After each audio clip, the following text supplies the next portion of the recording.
My Trip to the Big Apple by Tamara Griffin, illustrated by Madison Sanders and Andrea Langley.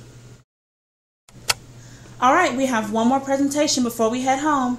Miss Ryder quieted down the class. Bobby has to present his story about his family trip to New York.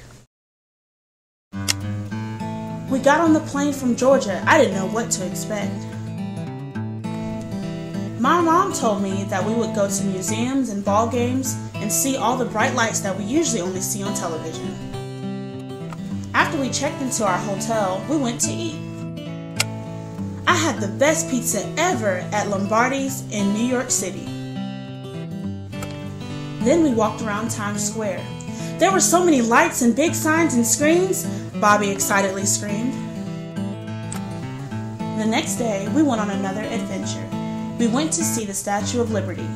We had to take a ferry to the site. It was my first time on a ferry.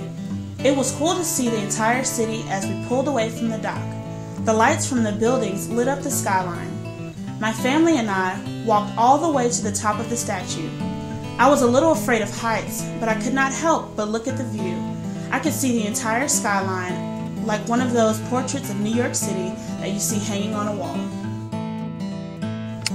That night, my mom and dad planned a huge surprise for my sister and I. We got into a yellow taxi and headed out. I was so excited because the taxi stopped right in front of the Broadway Theater. We were going to see The Lion King on Broadway. There were giraffes, lions, monkeys, birds, hyenas, and so many more animals in the play. Afterwards, we were able to get autographs from the actors and actresses. It was a great way to end our night. My family decided to spend the next day shopping. We wanted to buy souvenirs for our family back at home, so we walked around the city and shopped. In order to get where we wanted to go, we had to take the subway. There were so many people traveling on the subway, so we had to be careful and make sure we were traveling together. Exhausted from our long day of shopping, we headed back to the hotel and spent our next and last day relaxing. After sleeping in, we took a walk through Central Park and fed the birds and watched dogs play. My sister and I played on the swings and monkey bars. I was sad that it was our last day on vacation.